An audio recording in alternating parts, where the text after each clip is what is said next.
the slave masters were instructed to go in with their fellow slave owners and buy a stud.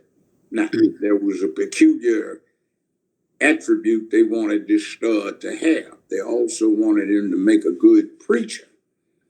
So make the stud the preacher and allow slave marriage. So the slave male would find out that when his female wife, well, his wife was believed to be in heat, the slave masters would bring over the stud preacher to sleep with his wife, often on his pallet in his hovel.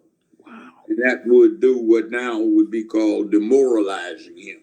And the slave masters were told to attend the services regularly, not so much to eavesdrop on what the slaves were up to, but to watch this. And this was in those pamphlets over and over. When one of the slave women got happy and got to shouting and rolling on the floor and thrashing around, now they call it getting the spirit. They did then too. That meant that they were coming into estrus or were going to be feral within 3 days. So make sure that the slave preacher would have sex with her so you could increase your livestock and your workforce. So, I mean, it was all kinds of insidious stuff, and that carries over into now. I used to represent the Black Baptist Ministers Alliance, 35 some years ago around here. And I remember attending a seminar they were having on life insurance for the preachers. And this guy was saying that their actuarial table showed that Black preachers tended to preach for about 50 years before they retired, assuming good health. So all of a sudden it clicked in my mind. This was back in the 80s. I said, oh man, wow. It's 1860 and they've got a 20-something-year-old Black preacher who's a slave preacher. The Civil War hadn't started. He's been screwing all of the babes in the church.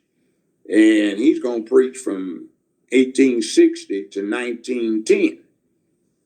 When the preacher takes over from him in 1910, assuming one of these old Southern Black churches, he's going to do the same thing that his daddy did, in this case, his predecessor. He's going to screw all of the women, and the grandmothers and great-grandmothers of the church are going to be used to it.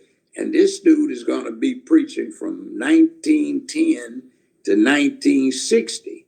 So in 1980, the preacher that took over in 1960 would still have another 30 years to preach.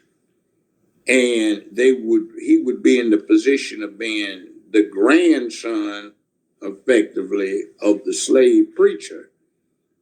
And grandson's doing what dad did, what granddad did, and that screw all the chicks in the church. And when you see you see it once your eyes get open.